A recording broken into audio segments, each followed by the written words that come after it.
soldier, no limit. Just call me lieutenant. I be done in a minute. What's up, guys? I had to make a video talking about the New York Mets because this is a very special team we are witnessing in the making history. And this history would have never happened without the purple legendary GOAT Grimace.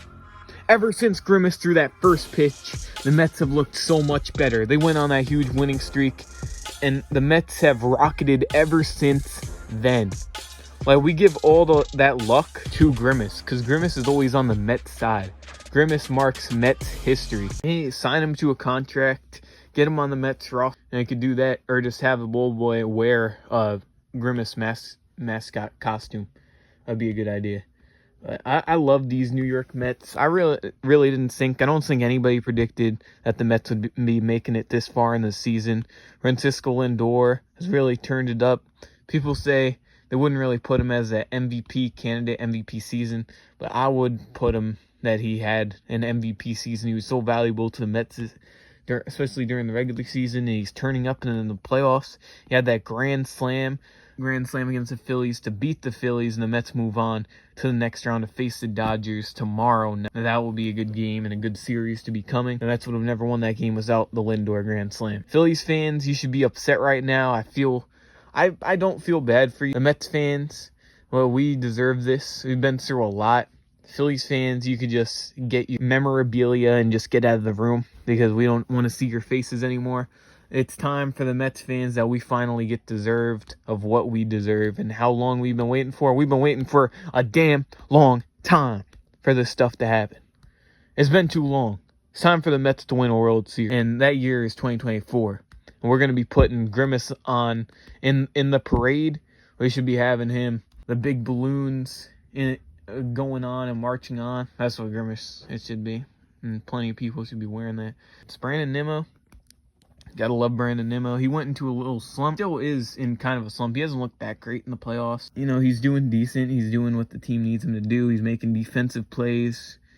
And I really thought Brandon Nimmo had a better arm. Francisco Alvarez, love Alvarez. He's been pretty good in the playoffs, taking it all. But Mark Vientos, he's been the leader, the catalyst for the Mets in the playoffs. His batting average is looking very, very sharp. He's batting around 400 in the postseason. More than he can ask for. He's been hitting some home runs.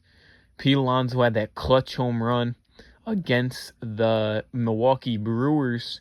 It looked like the Mets were going to be out of it, but then a big home run from Pete Alonso, and that really sparked up the Mets crowd, and we couldn't ask for anything better. Polar Pete finally showed up. He was doing so bad. I saw it in the regular season. Pete, he was striking out way too much. You go, buddy. He does not deserve another contract. But at this point, right now in time, if he could keep it up, keep it consistent in these playoffs, I say just give him that next contract, and it's worth it. He's making his mark in the playoffs, and that's where it matters most. That's more than he could ask for.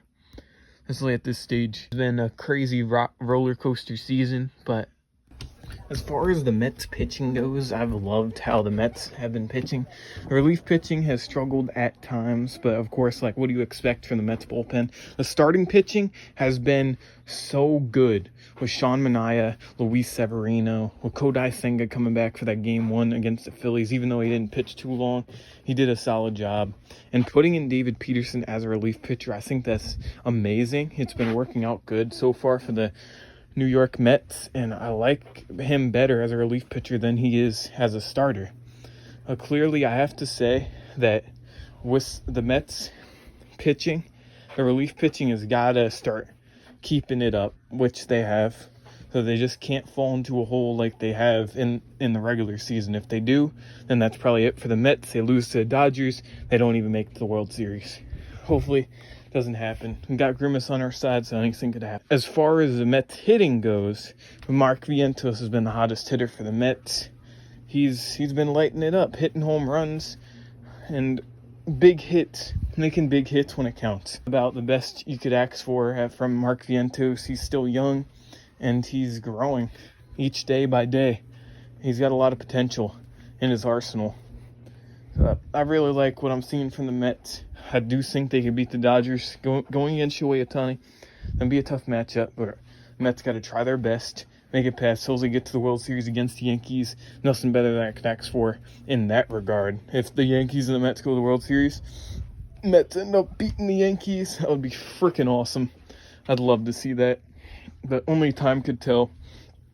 Jesse Winker, I keep saying I love players, but like there's so many of these Mets players I just love. Jesse Winker, he's been kind of consistent.